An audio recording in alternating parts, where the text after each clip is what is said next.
Salut les copains des bois, aujourd'hui je vous parle d'un accessoire que je trouve utile sinon indispensable quand on veut filmer la nature. T'es avec Nico sur la chaîne Chartreuse Nature et on se retrouve tout de suite après l'introduction.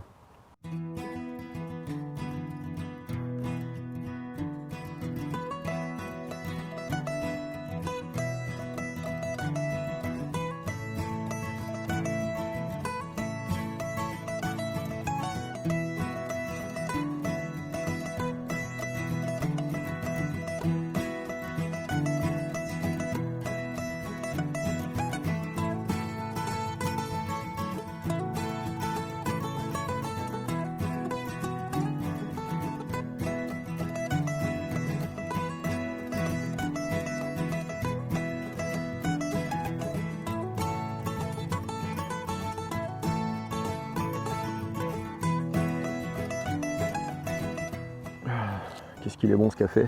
Alors dans cette vidéo, je vais te parler d'un accessoire que je trouve utile, sinon indispensable pour filmer la nature. Ça vaut aussi si on fait des photos, même d'autant plus puisque c'est un accessoire qui va se révéler d'une efficacité redoutable. Cet accessoire, c'est le trépied. Voilà, donc ça c'est mon trépied Manfrotto et c'est celui que j'utilise le plus quand je veux filmer la nature. C'est un trépied qui est relativement lourd, surtout avec sa rotule, j'en parlerai juste après. Le poids total de l'ensemble est d'environ 3 kg.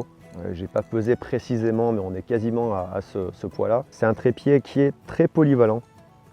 En revanche, son poids limite l'utilisation quand je veux aller en montagne avec. Je l'ai déjà porté pour aller en montagne, c'est loin d'être le plus léger. En revanche, son poids en fait un allié quand on veut de la stabilité. Pour faire un time-lapse, par exemple, où on fait plusieurs centaines de photos qu'on va ensuite assembler pour faire une vidéo accélérée. Et bien pour faire des timelapses, alors le trépied est absolument indispensable. On peut poser aussi l'appareil photo sur une surface stable, comme un rocher ou une souche, ou pourquoi pas son sac à dos même, puisque ça va permettre de stabiliser l'appareil photo. Le trépied va me permettre de poser l'appareil photo à l'endroit le plus adapté à ma prise de vue. Cette vidéo, c'est pas un guide, lequel est le meilleur trépied pour filmer la nature, lequel est le trépied le plus léger, ou le plus efficace, ou le moins cher, puisque j'ai eu l'occasion, depuis 2005, où j'ai commencé la photo, de tester pas mal de trépieds. Aujourd'hui, on est en 2018, ça fait plus de 10 ans à utiliser des trépieds. Donc j'ai eu l'occasion d'en tester quelques-uns, du trépied bas de gamme et pas cher à 30 € à Carrefour, au trépied plus haut de gamme, qui coûte plusieurs centaines d'euros, mais que j'ai acheté d'occasion, puisque c'est des vieux trépieds des années 80. Alors petite présentation succincte d'un trépied.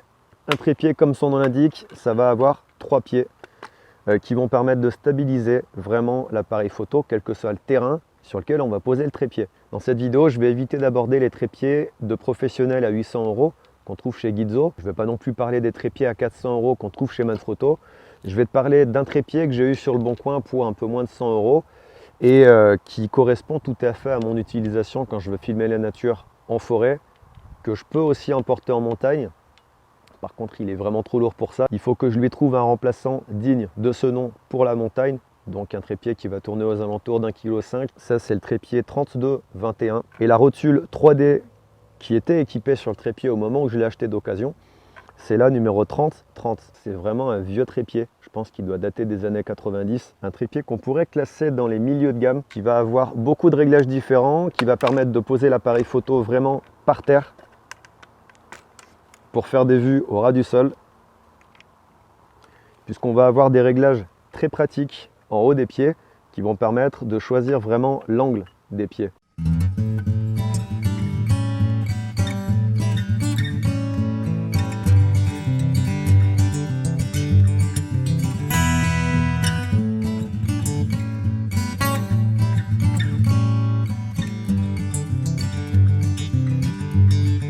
Alors présentation succincte d'un trépied et comment se compose un trépied.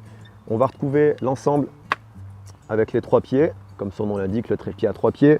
C'est des pieds télescopiques, voilà, qui vont permettre de régler la hauteur du pied selon le type de terrain où on va poser le trépied. Et vissé sur le trépied, on va retrouver une rotule. Dans le cas présent, c'est une rotule 3D, 3 dimensions, qui va permettre de régler son cadrage sur le plan horizontal, sur le plan vertical, et le roulis. Sur cette rotule, on a un plateau rapide, voilà, qui se fixe sous l'appareil photo avec une vis. Une fois fixé sous l'appareil photo, on va venir le mettre directement sur la rotule, qui dispose d'une petite manette ici qui va libérer rapidement le plateau rapide. Donc on a une petite sécurité ici qui va empêcher la manette de libérer le plateau rapide. Ce trépied, c'est le numéro 3021 si tu veux faire des recherches sur internet. Je pense qu'on doit encore en trouver quelques-uns sur le Bon Coin ou sur des sites de vente d'occasion. À la base, les pattes sont entièrement chromées de cette façon.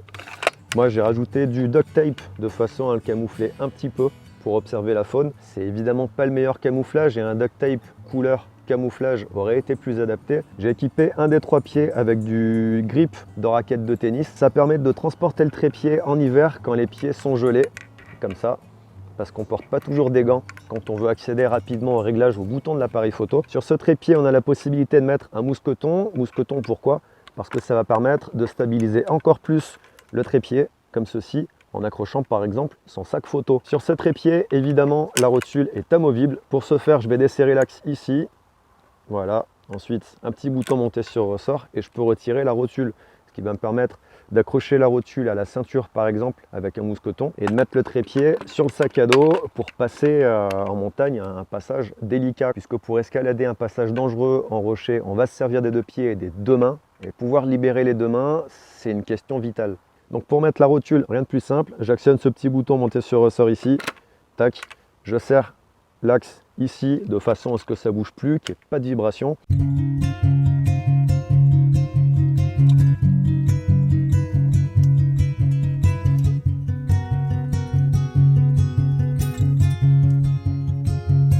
Donc ça, c'est un bon petit trépied. Il existe une version entièrement noire que moi j'avais pas disponible sur le Bon Coin au moment où je voulais m'équiper d'un trépied.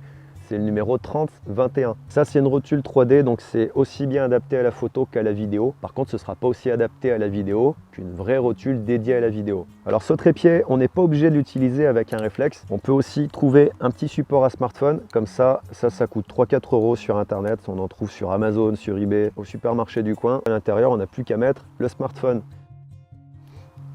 Donc ça, c'est bien pratique, c'est évidemment pas le plus solide, et si je devais en changer, ce serait pour un autre modèle que j'ai vu sur Amazon, je me souviens plus du nom, je le mettrai dans un coin de la vidéo par ici par exemple, et c'est un modèle que je trouve sympa puisqu'il permet aussi bien de mettre le téléphone qui va servir à filmer qu'un micro par-dessus, de façon à avoir un son bien meilleur que le son du micro du smartphone d'origine. Bien voilà pour la présentation d'un accessoire que je trouve indispensable quand on veut filmer la nature. Et si tu as des questions sur les trépieds ou la série Filmer la nature, n'hésite pas, passe par les commentaires et je me ferai un plaisir de te répondre. C'est donc là qu'on va se quitter. Comme d'habitude, porte-toi bien, sors dans la nature et à la prochaine. Salut!